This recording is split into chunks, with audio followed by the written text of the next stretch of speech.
Matt, um, the, what's your assessment as we look back at this evening? Obviously, a number of wins for the CLP.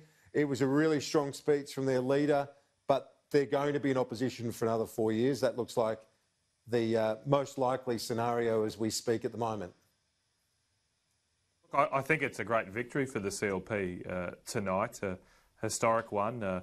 As others have mentioned, some were reading the last rites of the CLP over the last few years, and with some good reason. But Leah summed it up well in that excellent speech. The CLP is back. They're back tonight, and they're going to be there. I think it is too early to say who's going to form government. You're right that it's most likely the Labor Party. But think about 4 years ago, would anyone have thought that at about 11 o'clock at night we'd still be not sure whether Labor would be returned? And I don't know how you could say this is anything but a great loss for Michael Gunner and his leadership. Potentially he could have lost a third of their seats compared to 2016. They had 18 coming out of that election. That's not a great record over just 4 years. And I agree there with Andrew.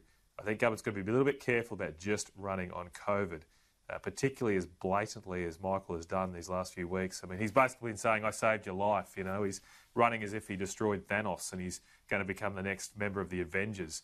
I mean, people see through that a little bit, and they do expect more from their governments. Now, something we touched on earlier, I think it's going to be debated in the Parliament this coming week, whether or not the Northern Territory loses a seat in the lower house. Is that right? And what will your position be, Matt, in that context?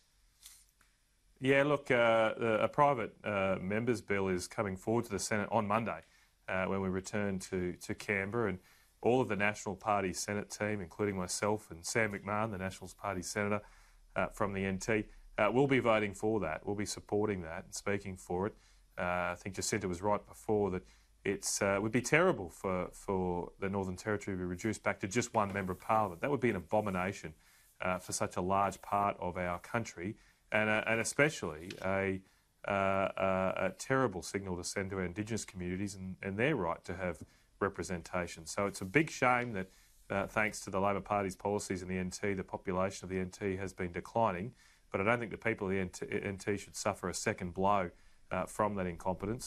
So hopefully sanity will prevail and we'll keep those 2 seats there and get some good representation for the NT. And hopefully Jacinta will be one of those members going forward. I definitely hope for that.